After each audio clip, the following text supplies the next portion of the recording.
So then I said to myself, Self, you're the greatest. I love you. Oh, hi. Kind of. Hi, everybody. Awkward. Hey, everybody, how's it going? J-Dub here, and I am joined by the ever beautiful Pushing Up Roses. How you doing Hey today, Rosie? guys. Good. Kind of. How are you? Good, You seem kind to be of. doing well. Well, yeah, with the whole legal issues are kind of awful. Um, Yeah, like I so said, tell I me don't about know. this. Well, I did an LP. I did a couple Broderbund games. Not all of them went on the site, but the big Broderbund game I did was Carmen San Diego. Mhm. And Broderbund did not like this, so they actually sent me a cease and desist order, and nothing happened with it further. I just took the video down, and that's all I really had to do. However, there's been a lot of problems with this lately. I don't know what happened. Rizulka's getting legitimately sued by Scholastic. And the argument here is Scholastic makes games and products for children, and I think they were just worried about their reputation. I guess they didn't want like an LPer raunching up their stuff. So yeah, they're legitimately suing her. She has to fill out paperwork. There's legal fees. She's scared. She's actually kind of scared because this has not happened before. So that's what's happening with that. So I'm holding off on the LP shorts for now until I can find a quote legal way to do this. Um, LPs have always been in that gray area for legality, Mhm. and I just need to. I think if I incorporate a review with it, it'll fall under fair use. So I'm just gonna half and half it up. I'll do a review and then playthrough. But it's always been in that gray area, which is interesting because riffing is completely legal, and it's kind of on that same level as riffing, and yet that's completely legal, and so is like game modding and stuff like that. So I don't know. So yeah, Hmm. that's what's happening with that. How are you doing, J Dub? Oh my gosh. Well, much better Yes. than you. Hate to say that, but Well, wow. it's cool. It's fine. It gives me a chance to, I guess, work on like my other videos that I've been wanting to do for like a year. So Well, I like, just put everything else aside. what have you been looking forward to doing? Well, I started a new series called Debugged, and it's basically a series that looks at movies and TV shows that have impossible like computer situations. So right now I'm Oh, working. Yeah, right now I'm working on Hackers, which I don't know. That's gonna have to be a two-parter. My script completely overflowed for that. So much to talk about. well, Hagen does 20-minute videos. You can do 20-minute videos. I hope people will like it. I don't know. It seems whenever I stray away from like video game stuff, people don't like it as much. People just want me to talk video games all the time. If I start talking about anything else, people are like, "Why aren't you talking about video games? Go back to that." Well, it can be tough, especially when you're known for something. That's where it becomes kind of hard. Um, Yeah. like me, when I was doing when I went away from You Can Play This, and I went to Yankee J, and I started doing some of the, and even now the candy stuff.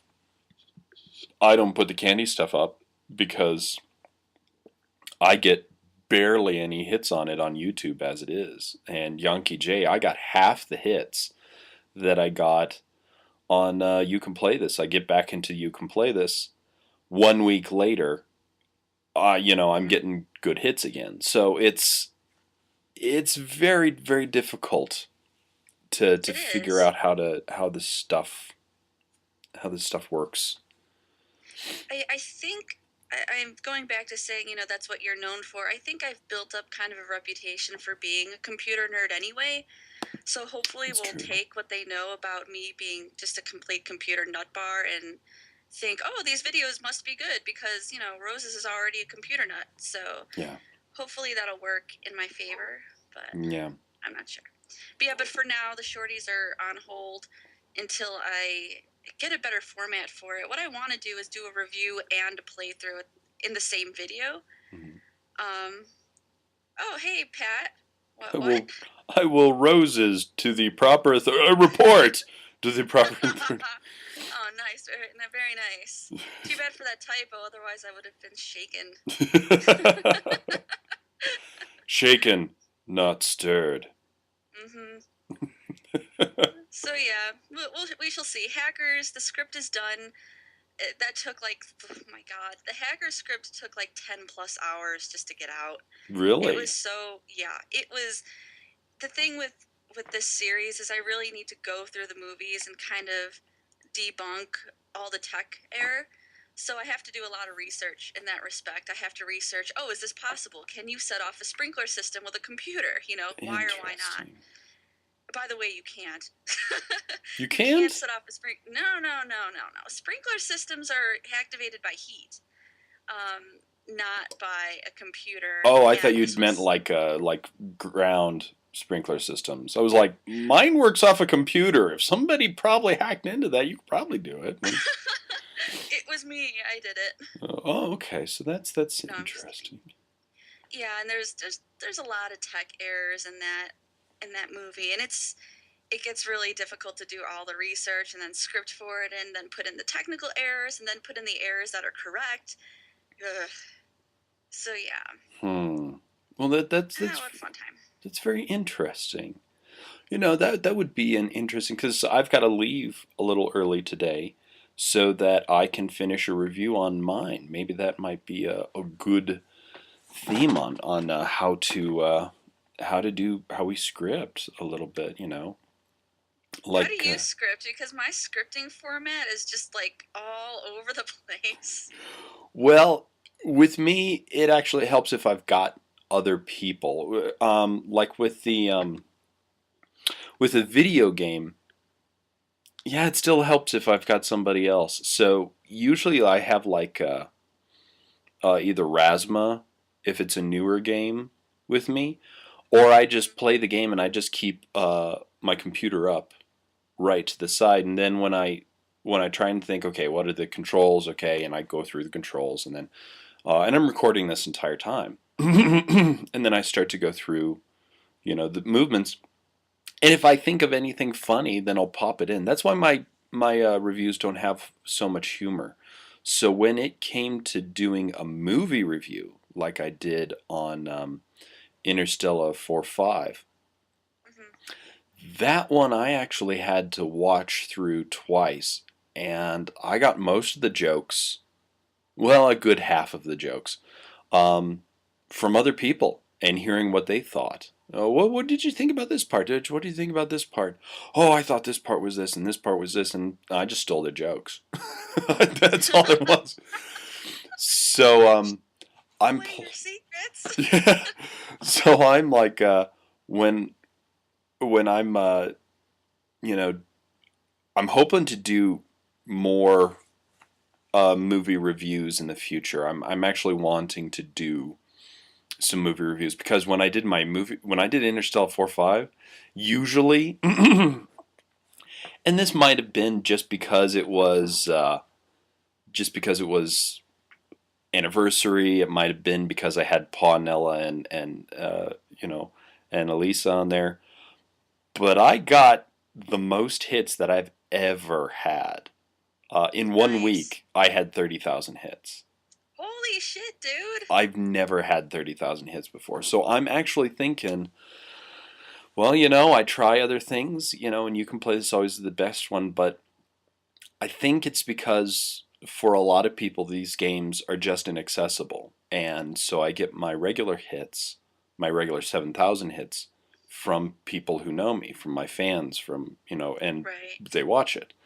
Um, and if I get a good game like, Cowboy Bebop that people know, then I get some anime people watching it. But I think Yeah. if I did movies that were a little bit more accessible, but still stay in the Japanese realm there, um, then I might be able to get I might be able to go into that genre. Um, what kind of movies am I thinking of reviewing? Stray, I'm actually not sure. I got Garo 1 and 2 from a fan, and just recently, where is it? Where is it? Oh, it's over there. And recently I got the movie Yakuza, which is actually based off of the video game. So would you be doing mostly anime or video game related movies? I'm not sure. Maybe Tokusatsu, maybe Super Sentai, maybe games that have, obscure Japanese movies. I don't think I'll go into the horror genre because I'm a wuss. Really, I can't watch horror movies. It's very hard for me. Even something like Ichi the Killer. I don't know if you've ever seen Ichi the Killer. Ichi the Killer is just too gory for me. I suck that way. Um, so yeah, maybe Johnny 0325. I might do Kamen Rider episodes and stuff, but I think if I get into something that other people could relate to, because not everybody can relate to you know Japanese video games, but you can go out and see a Japanese movie, or you can find it on the net somewhere. That's pretty easy. So Yeah. we'll see. How about you? How do you? Yeah. Way off topic, but how do you script? How do you script? Um, when I scripted for Hackers, what I did was I watched it first. I watched it first and I took notes, and I watched it with my roommate, T-Bone, because some of the best funny dialogue I have in my script come from talking with T-Bone and just kind of bullshitting. So I watched it with him. See, And then, you yeah, steal and then too. after, I didn't steal his joke. It's mutual. So anyway, after I watch it, and take notes, I'll sit down and watch it again and script as I do it, and then I'll watch it a third time just to cement it. And Hmm. it seems like I'm watching it a lot, but for a movie like Hackers with all the techno babble, it's important that I don't miss a lot of stuff in Mhm. there. So, and yeah, I'll just pause it as I write. I'll rewatch scenes, I'll pause it, I'll do research on the side. And yeah, Hackers took about 10 hours to script for. Hmm. But it's okay Wow. because it's done and I never have to script for it ever again. Well, from what I understand, that's what the people at MST3K did. They'd give the movie to all the people, and then they said they'd all watch it like 2 or 3 times, and then they'd come back and then they'd watch it again and put in the funniest jokes. So like, okay, yeah, you had a really funny line this time, so we'll use your joke. Oh, but you had this one really. We'll put this one in. And so that's how they did it. They had a bunch of people like scripting and putting it together, and even Doug has Rob helping him out. Oh, yeah. I Um, think it's good if you have somebody on your side helping you because um, I think I would have let some very bad jokes slide into my script if T-Bone didn't tell me it sucked. So it's good to have a second opinion on there. yeah, and I'm often doing that. I'm often like, oh God, this joke is just falling flat. I'm sure, and I tell one of my confidants. I've got a few confidants that I tell my jokes to see if they're funny, and if they laugh, they laugh, and if they're like, oh, that was funny. Yeah, scratch, scratch, scratch, scratch, scratch, scratch. Oh, that was so funny. You're such a clever person. Scratch, scratch, scratch. Okay, that wasn't funny. That wasn't funny. I'm laughing on the inside. Laughing on the inside. I'm crying on the inside, Justin, really. I had a bad day. I'm sorry. It's not funny. Scratch, scratch, scratch. So, um, but yeah, so I think with movies it's a lot different. With games, you can just start playing, and I usually only play a game. Well, because I've played most of the games that I put out because I know they're fun. They're fun. So, and I only want to play the fun games. So I play for an hour doing the recording, or as far as I can get. Sometimes I'll play 2 hours, and usually within that, I've got a 10-minute script. Oh, wow. I am Um, so bad with the video games. Like my strong point is doing the LPs, is doing unscripted, spontaneous joke telling. on the spot. That is my strong point, and I know it is. So Hmm. I try to stick with my strong point. When I try to script for a video game, it's terrible. I can't, for some reason, I can't get the funny I can put out spontaneously into something scripted when it comes to video games. And I've tried it, and I've showed it to people, and they're just like, that sounds so monotone and not you, at all. So I don't know where I can. Movies and TV, I can. Hmm. Video games, for some reason, I can't get a good, like, bubbly. I can't get myself into the script for some reason, or my character, if you want Hmm. to call it a character. I can't get Per into scripting for a video game. Well, and I think that's it's very tough sometimes, because I'm starting. Well, I'm only on camera, maybe. Well, not even half, I don't think. I think I'm maybe on for a third of the time, so two-thirds of the time I have to, really get that emphasis in. But, that's something that Pa's very good at. And that's why I think it was good having Pa and Nella, because they naturally have this quality to their voice, because when you're not on camera, you kind of gotta emphasize how you're saying, and really kind of gotta make it so that Mm-hmm. it sounds like you're really excited about something, you know but just reading off of a script can be really tough doing Yeah. that. And actually, Yep. I envy you that you can improv, because my brain doesn't work so fast. uh, People say that, but I really would just like to write a script. Oh, Sarah, you're so good at being goofy. And then I sit down, try to write something serious, and I just totally blank. It's unfortunate. yeah. It's Oh, a and curse. David, Elias, it's not a haircut. It's just how my hair fell from the shower. it was Bedhead. it's yeah, it's nothing special right now. So But yeah, Pa is actually really good at. He's very good at narrating his script, and he's very good at putting in on-camera parts. He's mhm. very good at knowing where to put himself in the review, Yeah.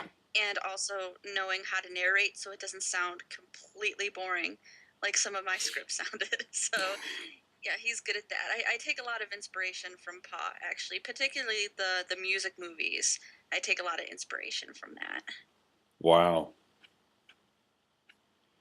Well, Excuse me, Jada, but I have to answer this for the 15th billionth time. How did I meet Pa? Okay.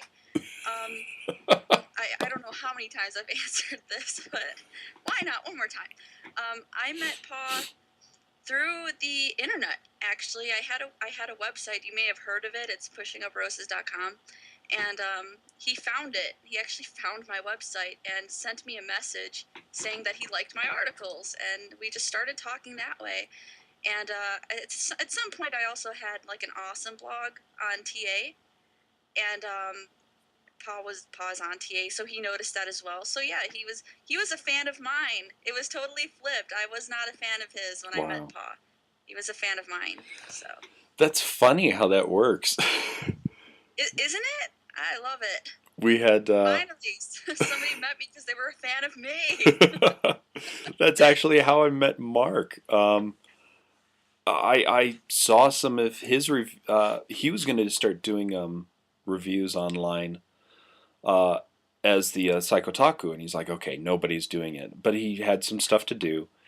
And then, as he was about ready to start the Psychotaku, he goes back online and he sees if anybody's doing Japanese reviews, and he's like, this guy's already doing it. Let me see. Maybe I can still do it. And he's good too. This sucks. He's like, nah, screw it. I'll just do it. And then, I became a fan of his videos, and then he became a fan of my video, and we just kind of met. And he was like, I was like, man, you do such great videos. He's like, no, you do videos. Like, That's a great way to meet somebody. it really is. Love it. Oh, delicious irony. Oh, delicious irony. Oh, Delicious. delicious irony. But yeah, we loves our Psychotaku and Psycho Neko, and yeah, but it can be it can be tough to venture out from what you're known for. I mean, Yeah. uh, just one word, Doug. Yes, absolutely. Oh If my he God. ventures into any other kind of territory, he gets crucified. It's kind of frightening. Yeah, it's bad. Oh my gosh. Although the video afterwards was pretty damn funny because of it. All the Oh, guns. poor Doug. God. That just goes back to say, do what you're good at. If you're good at something, stick with it. Yeah. At least that's how I feel. Not to Yeah. say I'm not good at scripting or he's not good at. Should we? I don't know if we should even talk about the Let's Play. I'll just bring up more. Here's the thing with Doug's LP, and trust me, I love Doug. He's incredibly talented to me. But he But hits kittens, bless his heart. LPing is just not his thing. I'll tell you why. When you're doing an LP, you don't want to talk about the game. Don't talk about the game. Don't tell them what you're doing. We know what you're doing. We can see it in the video. You want to stray and kind of do goofy jokes and make fun of the characters and give it funny dialogue. And you don't want to say, okay, well, now Bart is doing his homework and now Bart is running into a thingy and now Bart is doing this. Because we know that. We can see that. I did think Doug's reactions were very funny. Whenever he got hit by something and he did that Doug scream that he does, I thought that was very, very funny. I pitched. The problem is you don't want your whole LP to be reactions. You want it to be kind of a mix. But I love that scream he does. I think it's so funny. Well, and I almost wonder if he scripted the Let's Play. Because some of it, no offense, just didn't seem off the cuff. Know. Some of it seemed pretty scripted. I don't know. I'd have to go back and see. Usually you can tell if the LP is scripted or not. Or that he had played it, recorded it, and then just rewatched it, and then just, went off. I don't know. And Doug is writing a pink slip with your name. So, all right, now, roses. Hey, we talked about it. I talked to Doug. I'm like, hey, you're, nice job on the LP. And he's like, yeah, I'm not doing them anymore. I'll let you do them. You seem better at them. I'm like, oh, thanks. Sorry about that. Well, no, we're not bashing Doug at all. This is this is once again talking about how you do a script. Some people, I'm sure, might do their Let's Plays and are just concentrating on the video game. Because that's one thing I couldn't do. I couldn't do a Let's Play. It would be tough. If we did a Let's Play, it would have to be with someone, and Absolutely. they would have to be playing the game. Absolutely. And people don't quite understand how kind of pressuresome it is to try to be funny on the spot. And I've had people, guests on the Shorties who are incredibly good script writers, like Lupa. I had Lupa on there, and she choked a lot of the time on the LP. And that's not to say she wasn't funny. Her commentary was very funny, but I think she had a really big problem continuing the conversation, like talking, being funny all the time. It's a little nerve-wracking. And I know when I had Owen Citizen Kyle on the first time, he was so nervous. He was nervous as hell. I'm just like, it's okay. It's okay. I know we're recording, but just pretend like you're talking to me. Oh man, he was nervous. And there's people in there saying that you don't script an LP, but the way I record my LPs, I record audio separately than video so I can edit it together and have more control over the volume. And there are times when I have put jokes in there. There are times when I scour the LP and because I record audio separately, I can make cuts and put in jokes that I thought of later. and I go through and edit out a lot of swearing as well. If I That's feel the interesting. LP has yeah, if I feel the LP has way too much swearing and it's just way too raunchy, I'll cut some of that out. Wow. Because I don't want to rely on swearing and raunchy Hmm. for the LP. So I do make a lot of cuts, and unfortunately, people get upset when I tell them, "Yeah, I edit these. You have to edit them too if you want it to be really quality." Hmm. People want a really quick, easy way to do these LPs, but I'm telling you, if you want a quality LP, I would do it separately. I would make cuts as necessary. Um, if you're gonna do a production, make it the best you can. Yeah. Don't just put it out there. Yeah. And it's tough. There's so many people who, and this is why I've said often that the the days of the angry reviewer are over. And people say, no, no, no, it's still going. No, it's not, because it really started with James Rolfe, and Yep. he can do it funny.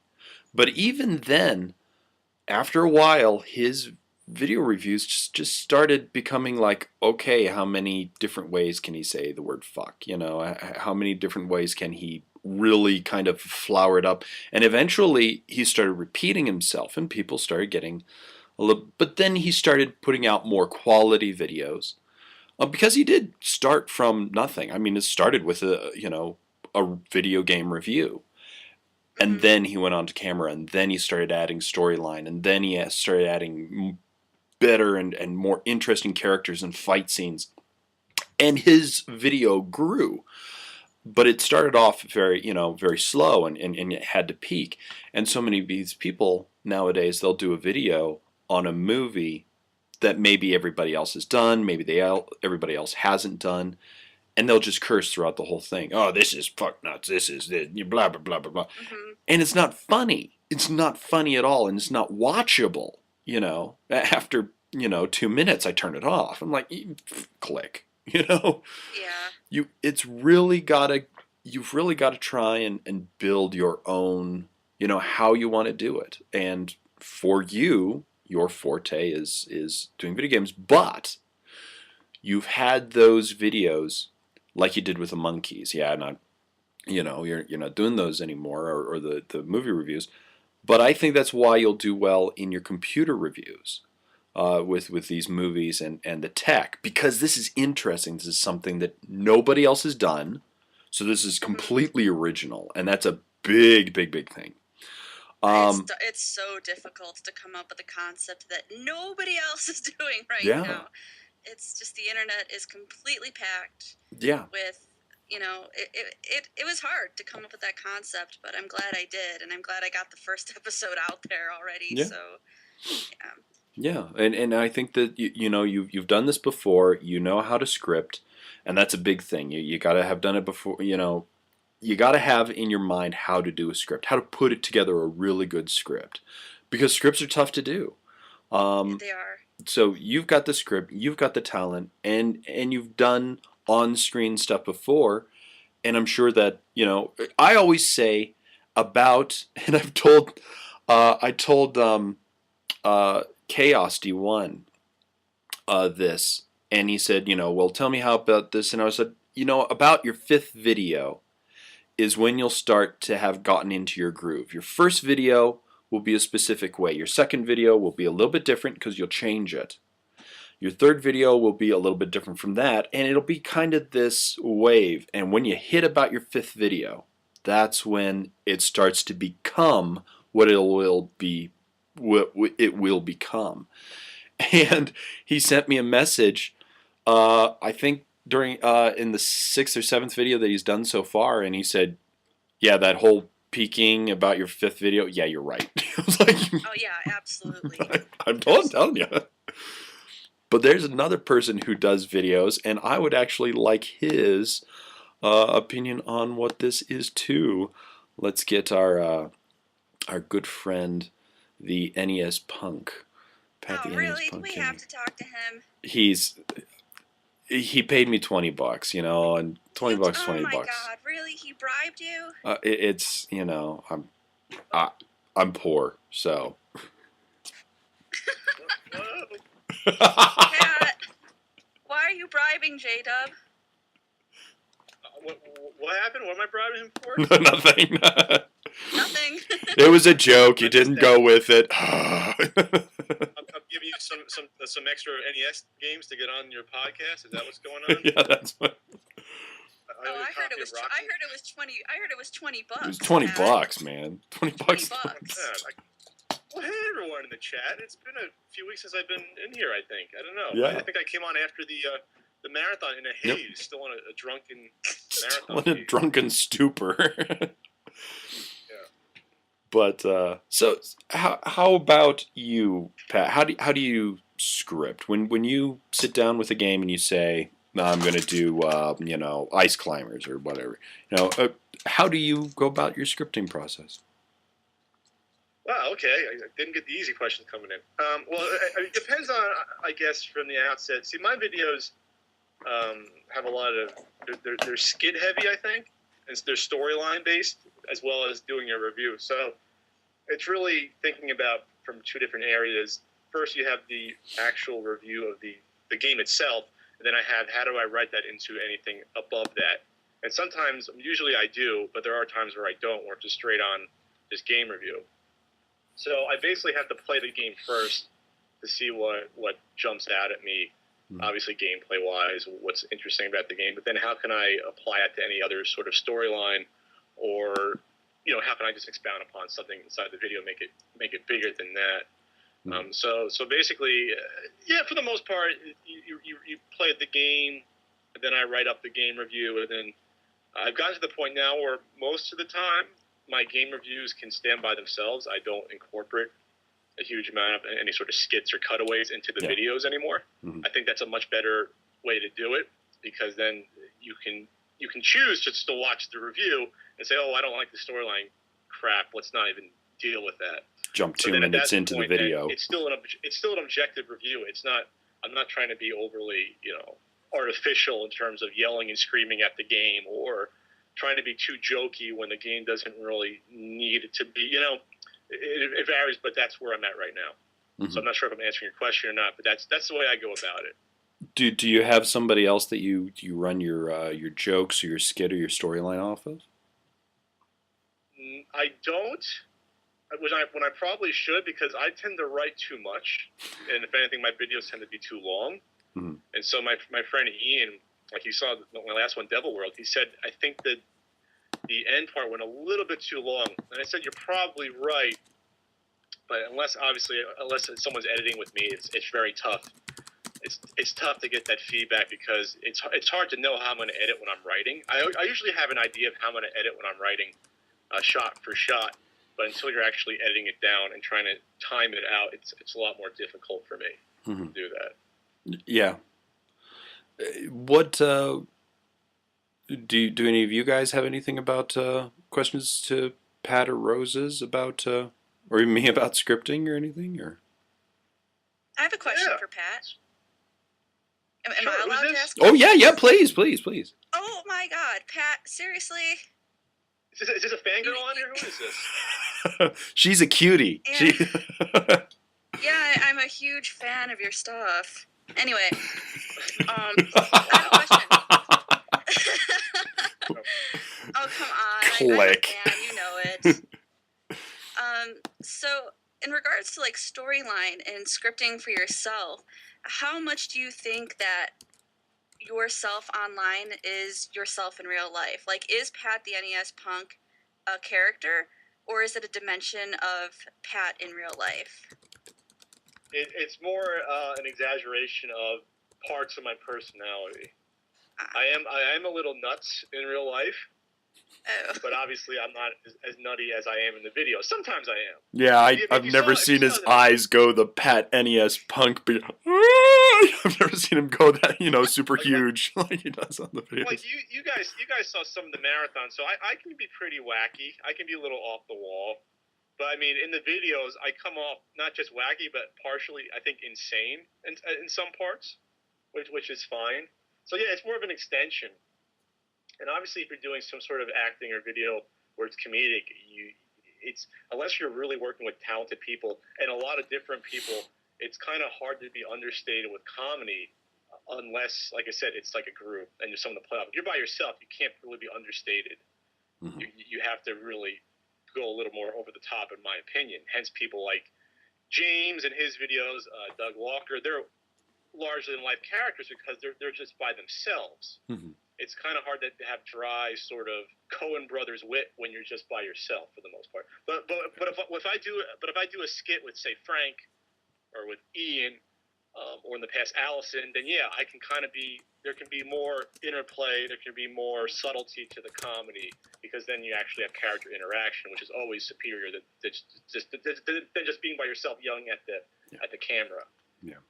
That's why I love just writing dialogue and characters. That's probably what people agree I usually excel at most, is that in my videos. It is a little bit easier to work off of somebody. Even in my the new review that I'm doing, that I'm actually going to be editing this afternoon. Why this stream is only going to be about an hour long.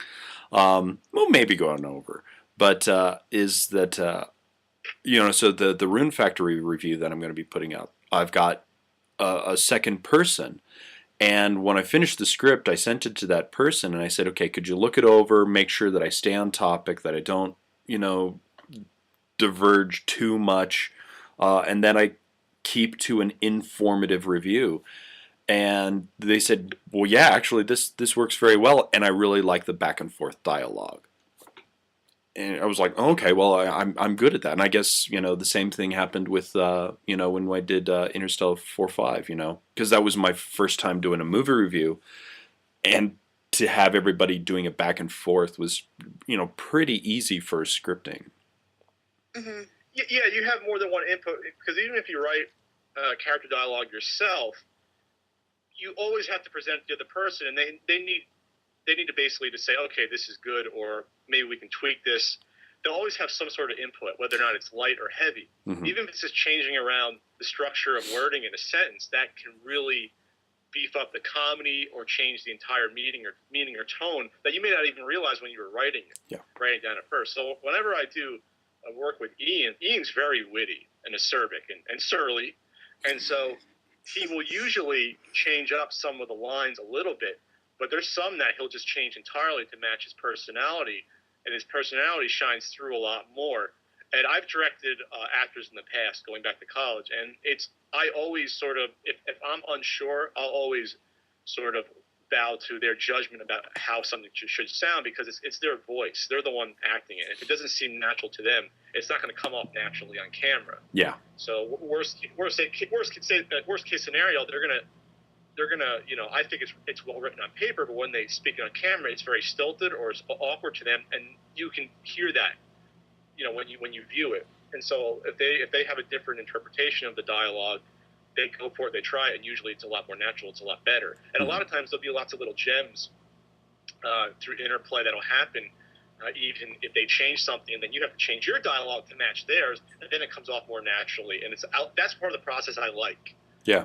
Is that sort of discovery when you have something on paper, but then it never is 100% the same what I've written versus what is shot. Yeah, I and that's actually happened to me several times. My head, I know grammar, and so I put in these kind of flowery words, and it actually, I had to learn through my friend Max. He'd read the script and he's like, nobody says that word in conversation, Justin. You don't say that word in conversation. You can write it all you want, but you will never say that word. Change that word. Okay. That just happened. My Mr. Gimmick review, I had a chunk of dialogue with my friend AJ, and I wrote that I said something was unfathomable. I can't even say it now. And so I couldn't get it out in the dialogue. And he basically called me and I said, like, what the hell are you doing? No one says that. It's a stupid word. You would never say that. And I said, you know what? You're absolutely right. I would never say unfathomable to that extent. I probably would, but not in that situation if I was angry. So we junked it. We got rid of it. And we basically, we redid the dialogue on the spot with that. Yeah. And that's at least what I look for when I'm working with someone. Like I said, I want actors' input. I want them to give me ideas because I don't know everything about how they're supposed to, how to go about it. So like when I worked with James on our recent video that a few of you may have seen, the entire process was great because we were bouncing dialogue off each other almost in real time, just on the phone about, okay, you would say this, I would probably say this, and okay, then I would respond with this. So we went back and forth rewriting dialogue blocks where we basically would accept what the other person was saying for their character, then I would fill in mine, then he would change his in reaction to mine. It was a very nice process because of that. So the dialogue you see in that video, almost every single line that we say, our characters, we wrote those lines for our characters to make it fit like that. And I actually have done that. You know, I've had conversations with somebody who's watching me play a game. You know, oh yeah, you know, Razma, you can come on over. I'm just playing this game, and I'll play it. And he'll say something to me, and we'll just have a little bit of back and forth. Okay, Justin, why are you doing this? Why are you doing this? You know, oh, so what's that guy do? And I keep it in the script, and then I just say, oh my God, yeah, we had that back and forth, and I'll just write in the script, you know. So, yeah, heck, that's what Yankee J is, if nothing else. He's just there so I can have somebody say, so how do you do this, you know? so you need... Yeah, we actually... Oh, go ahead. Oh, I was about to say, so Roses, you need a secondary character to work off. I do have one in the second episode of Debugged. Yeah. It's gonna go. I'm taking this in kind of a different direction here.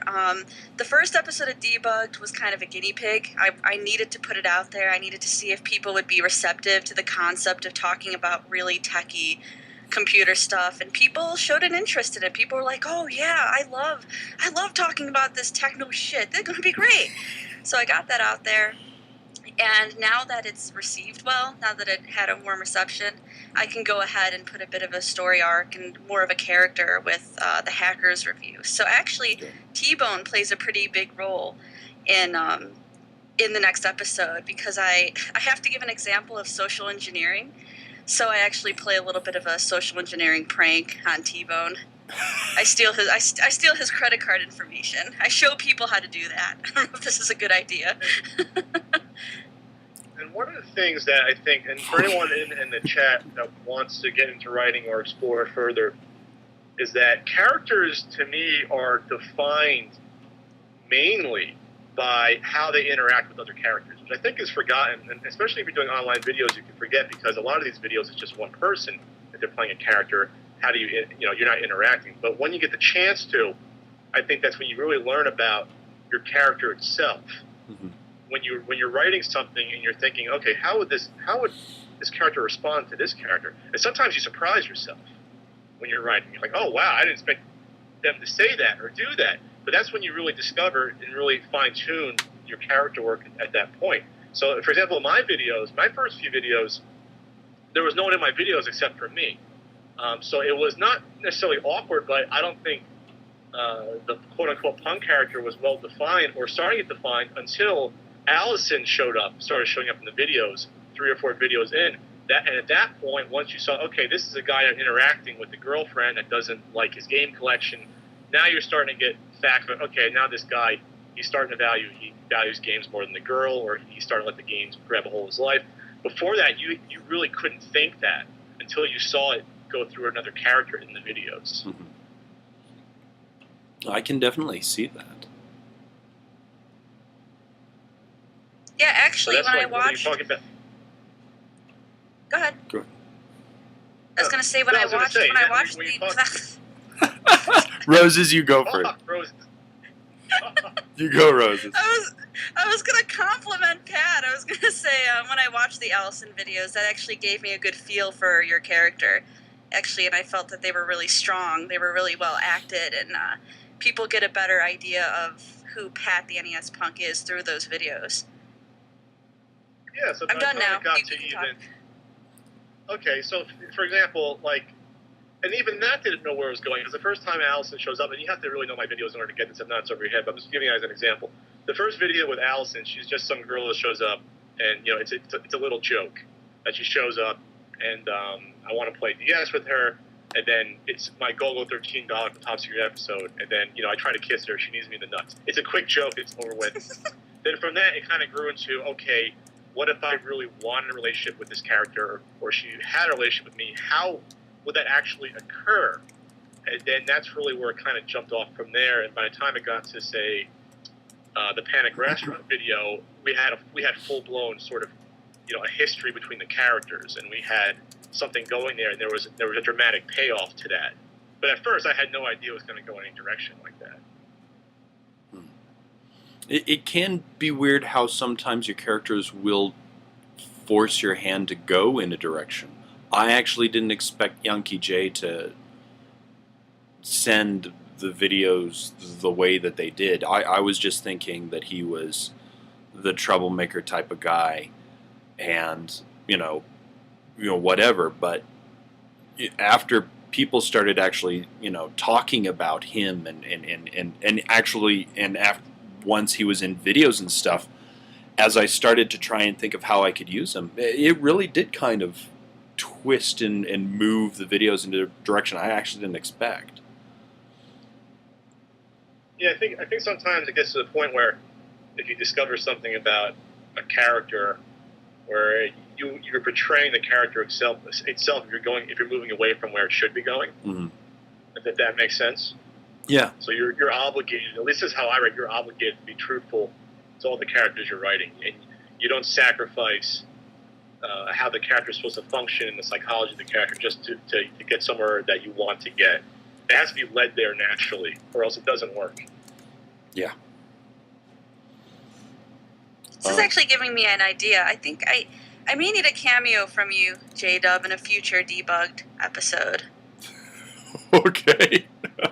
Because We're talking about cameos.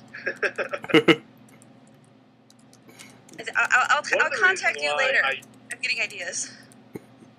Well, just be careful with the cameos. That's why I've been asked to do cameos before from other people, and I'm hesitant just because usually a cameo in these videos are so short that if you don't know the character to begin with or the person, you're not given enough time to really recognize them or interact with them or sort of say, okay, this is a person, what's going on, what's the relationship? So unless you have a well-established character already that's appeared a lot, that's why I tend to shy away from them. I'm not saying you shouldn't do it, but that's how I can't make them work personally in a video. Usually when I have usually when I have a cameo, I want them in for the entire review. That way they can work with me. I've actually got several planned for the new year. Because there've been only a handful of times that I've just had somebody pop in, and actually one of them was the Labyrinth review. Katie Murray's going to freak out now. I was in that video. And that was the short cameo that I had you in. But, it was a very basic joke. I mean, it was girls digging Jareth. That's the joke. So I just tried to get all the girls that I could to dig Jareth. And the joke worked as a cameo because it was a very basic joke and it was a very, thing like that. So... But yeah, for a cameo, usually I'm going to have that person through the entire video. The same can be said for the LPs because I actually don't LP with somebody I don't know very well. And people are always like, can I be a guest? Can I be a guest? Can I LP with you? And it's like, well, no, because I don't know you. And if you're doing an LP with somebody else, you want to make sure you have good rapport with that person. You don't want to get on the call and find out that you hate this person. And well, I wouldn't say hate, but you don't want to get in the call and find out that you just don't work well together and you don't talk comfortably. And that's happened. So yeah, if I do an LP, I'll have a guest that I know really well. Mm-hmm. So we could do an LP together, J-Dub. I know you. And you like me. Exactly. Aw. So sweet. So one of the things, getting back to, I guess, getting time to know a character, one of the things I wanted to make sure when I did the video with James, where, the AVGN one, I wanted to make sure my character was properly introduced to some extent because, you have 1 million people seeing this video, and of those million, how what percentage watch my video is not a large percentage. So I want to make sure that I wrote in that that part entirely myself. Be like, okay, this is what they should know about me real quickly to get a feel for, okay, this guy's a little off. Besides having a collection, this guy's a little zany. He's not just a regular guy. And that's why I want to make sure that was in there. Well, it wasn't really even an argument between James. You know, he just was like, okay, let's have you come into my room. I said, no, I said the audience has to know me before that.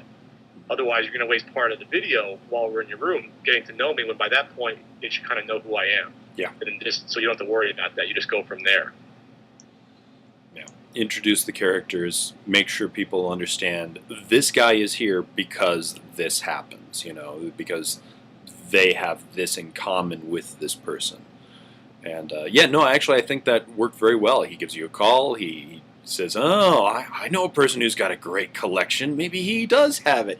Okay, we've started to introduce the character, and then you get the phone call, and then you show your collection. Holy crap! What a collection! Correct. And he even cut that down, much to my chagrin. There was a couple other little things in there that were even, I think, zanier that he didn't want to include in. I don't like breaking the fourth wall too much on this stuff. But he could have included even more from there. But I think he didn't want to oversaturate the audience too early with my character, which I guess it works. Well, I was even zanier in some of the cuts for that, for the dialogue we did with that. Well, if you watch when you're, you know, when a joke goes, it's usually 3 to 4, and that's what you had. You had about your 3 to 4. You had the one game, then you went on the floor for the PC Engine one, I think it was. Then you had your one. Then you had your the Power Glove in the Special Collector's Box, and maybe one other thing, but that was it. And so there was your 4. Boom, and then you go into the payoff. And that's another thing, that I would tell to people who are wanting to try and script something. Don't go overboard. I can not tell you how many times people have sent me a video to look over, and they just keep going. And it's like, okay, I get the idea, folks. Stop, and that actually is something that you have to learn yourself too by doing. When I was doing jokes, my friend Max would just sit right beside me, and he'd watch my initial edit, and then he'd go, and cut. And usually, if it was a good cut, I cut at the exact same point. And he said, okay, great, that's a good cut. And cut right here. And cut right here. I'd clip that, Justin, and it'd always work. I mean, he had a good idea for timing. And that's all that, comedy is just timing. Even telling somebody about something in a review, when you describe something, only give about 3 or 4, a couple of examples, because and anything else it'll be just off. So yeah, actually, it's tough. Go ahead. Oh, I was just gonna say, the way that you and James put together that video, because you introduced your character, I had actually thought, and that was one of the first videos I saw from you, Pat. I actually thought you guys had been in multiple videos beforehand, because you've established this rapport right away in that video. So I thought you were always working together, because the rapport you guys had was actually incredibly convincing. I was actually convinced that you guys were like these friends, or I don't know, frenemies almost. Yeah, it was a very tough balance to pull off, just because we hadn't been in videos before, just as ourselves, more or less. I had edited one only a month before, where it's just me and James just playing games casually. And people complain, well, this isn't like a nerd Pat video. And I kept thinking, well, just wait. But yeah, I think that's one of the things James wanted to establish. We kind of went back and forth that, okay, how long ago does the nerd know Pat, or does he not know Pat? And it was decided that we were kind of like, we were just sort of like collectors, and collectors usually are never real friends. Like, a lot of collectors are, I hate to say, are scumbags, and so even if they're friendly, there's always something boiling beneath the surface, like, you son of a bitch, I'm either jealous of your games or I'm gonna beat you. And that's sort of the tone we went for. Where while we were friendly, we weren't friends. And that sort of played out in the video eventually, until it boils over. Right. So that's the one part where, I think James and I had sort of a very similar sense of comedy and comic timing when we were writing, and so a lot of the jokes, we sort of like, okay, we accepted, we didn't fight it. We kind of said, okay, that makes sense. There were very, very small parts of the videos where we disagreed on a lot, but 90% of it we were sort of on the same page. Mm-hmm. Because I usually like more.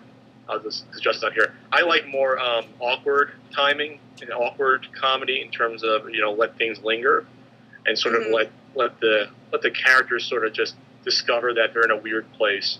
And so there's a couple of moments where that happens in the videos that James did initially. He didn't want that in. He wanted a different sort of take. Then once he saw the take I did, he said, "Okay, that's a much better sort of shot." Were some of those in the outtakes then? There's some stuff in the outtakes that he thought was funny, but it just didn't. He didn't like the pacing of it in the video. Like for example, there's a part in the video that I fought very hard for.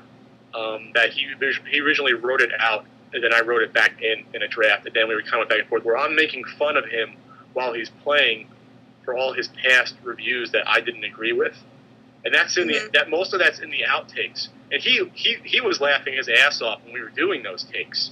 He loved those takes, but he just didn't think it fit the video. He just didn't think it fit the timing of the video of that. Which I was like, damn, I thought it. Are you talking about when you're going through games to play on the sofa? No, when he's playing the World Championship card, I'm sort of taunting him, saying, oh, Teenage Mutant Ninja Turtles was a good game. You couldn't swim through that damn well. I made fun of him for Top Gun. And then the payoff was Action 52, which we both agreed. I said, okay, I agree on this one. So in the outtakes, a lot of that's there. And I was sort of like hoping he would include that in his video, because I think a lot of his fans would have dug the fact that he never really addresses his past reviews. And no one's ever called him out in his past reviews for being maybe inaccurate or too over the top. And it's just a shame it didn't it didn't make it into the final cut.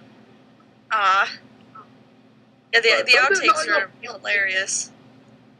Yeah, there's a lot of cool outtakes, and there's even stuff that we did that wasn't even in the outtakes. That, like, if I always said to myself, I wish I could have like a punk edit, because it would have been probably a minute or two longer and would have included a lot more little stuff in it that I personally am more of a fan of it, and James just wanted to just cut for time. But you'll see. Like I think there's a stare down in the outtakes, for example. The stare down is so funny. That's what I mean. See, I was a huge fan of that, and James obviously was like, "Okay, it doesn't fit," and I thought it would have been hysterical in the video, especially since we shot all the close. We shot a bunch of close-ups. I'm not sure if it fits or not, but it was hilarious. Yeah, and so that's the thing. I think James didn't understand that moment like I thought how it would come off in the video. And so I felt like that would have been really funny. So I wanted to be more if a moment like that was in, that's definitely like a Pat video sort of tone versus a nerd video tone. But that's why it was hard to strike that balance, which I hope we did overall. But at the end, it was a nerd video. It wasn't one of mine. I almost thought you were leaning. Yes, we noticed J-Dub is not in the room. He's letting it. What's that? I thought you were leaning into Kiss James at that part. I'm like, what's going on? Where's this video going? I want to see all the takes we did. We did about, that was like 20 minutes of us doing close-ups of that too. It was a lot of takes for that, and so it would have cut back and forth. And yeah, I wish I could see how that would have been edited together. I would want to edit together that sequence myself. Sounds good. Pat, did you bore J-Dub away from the stream here? Yeah. Yeah. So if anyone has any more questions for Roses or I, feel free to ask. Ask us questions. I'm going to try to do Bill work while I talk here. I have work. I try to do it at the same time. I love answering questions.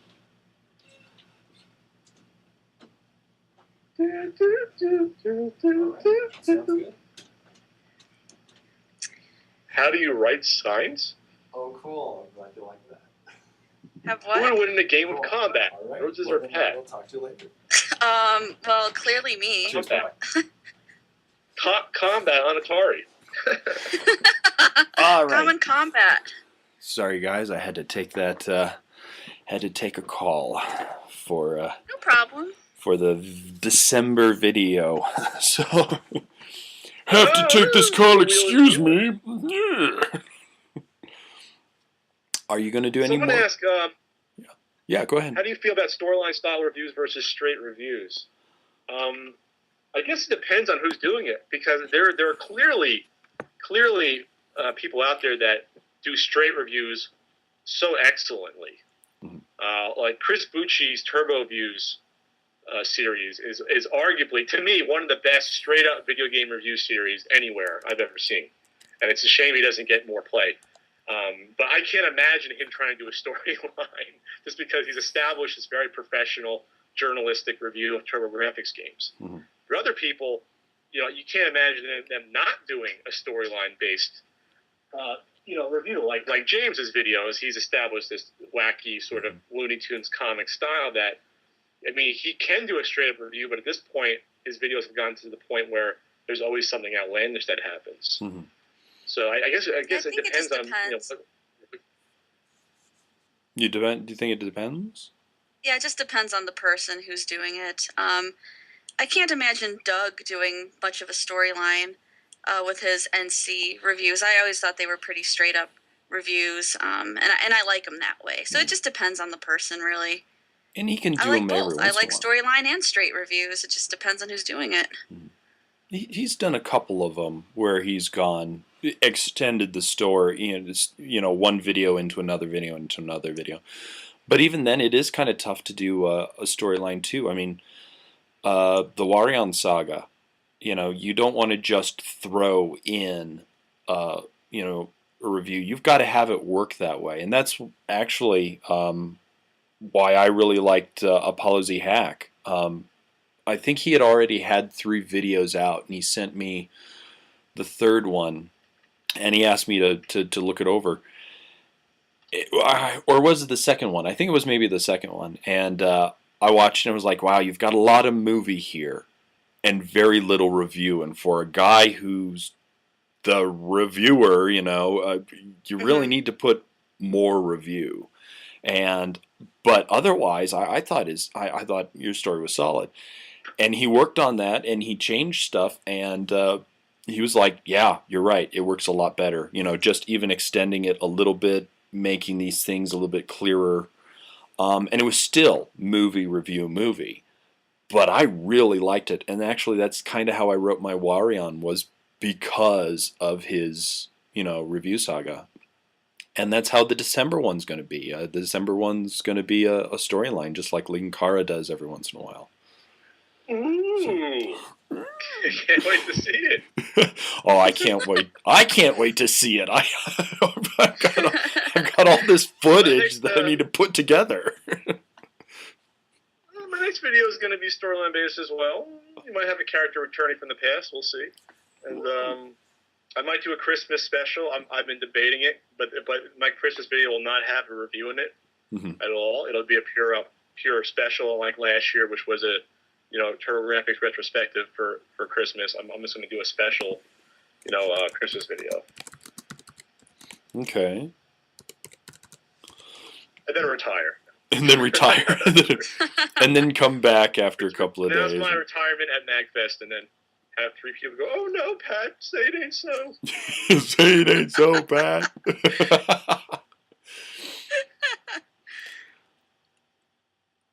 So to play this, yeah, it and that's another thing. Just putting in too many cameos too, that can be dangerous too. You don't want to, you got to make it so that you're prevalent and you're prominent. When I first had Yankee J, the second video, afterwards, I waited to see them. Oh, they liked it, okay.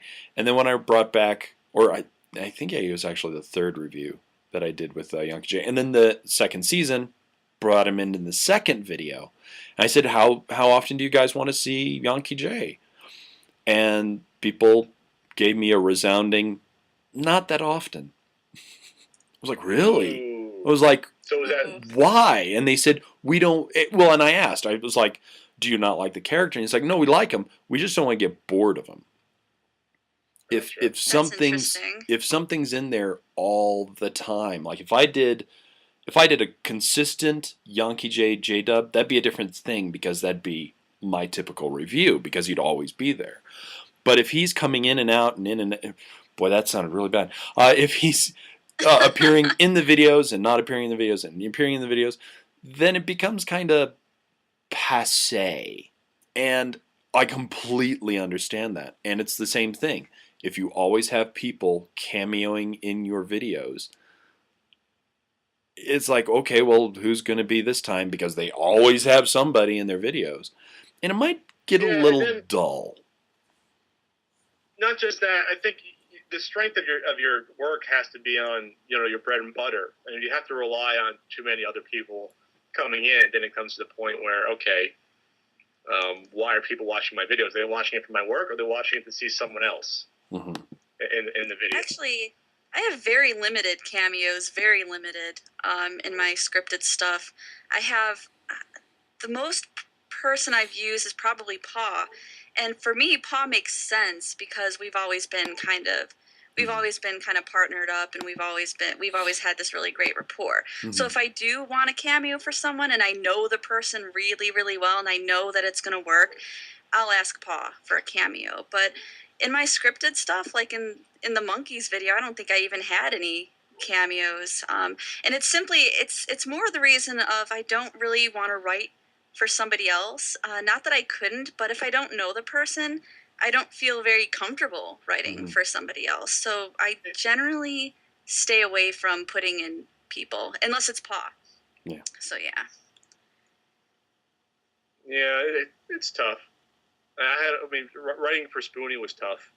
Not gonna lie. Wow. Yeah. But I guess it came off alright though. I try to write in his voice for the voiceover for the Highlander Endgame review, and I guess it came off alright.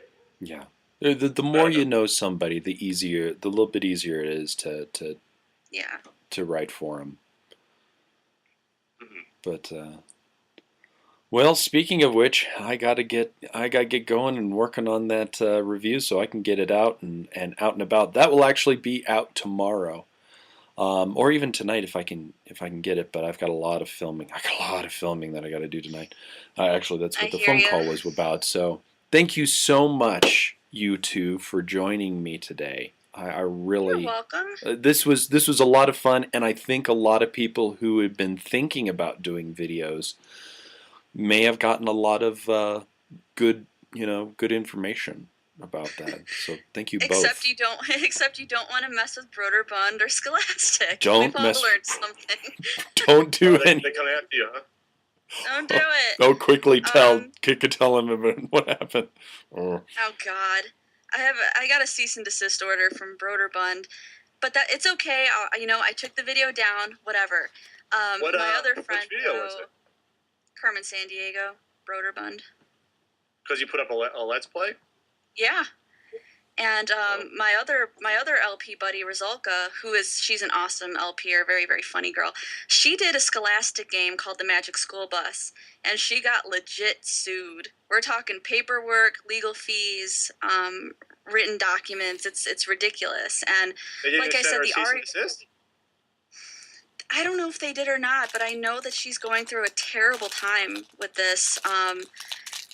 No, I don't. I think they just went to going into legal documentation. I don't know. I don't really know what's happening, but their argument was Scholastic makes products for young people, for children. Scholastic has always been like an edutainment type of thing, and they don't want their reputation tarnished by like an LPer. You know what I mean? Because we get a little raunchy, we can get a little profane, and Scholastic does not want that on their reputation. Although I don't know if enough people are watching this LP to even give it a bad reputation. But that's their deal. They search on Blip for a Let's Play. Is it? I mean, I just Hers, don't see them. I guess hers was on YouTube. Hers was on YouTube, so she got it a little bit worse because YouTube is more open. It's easier to find things on YouTube if you're looking for something specific. But yeah, that's too bad because that LP is very funny, and yeah, she's going through a terrible time with Scholastic. It's too bad. So yeah, guys, if you want to do an LP, probably don't do the Magic School Bus. don't do that. All right. So, Anyways, guys, take care. Thank you so much once again to Pat the NES Punk and Pushing Bros for joining me and talking about how we script and stuff. And Sweet. we will talk to you all later. Bye, Bye. guys.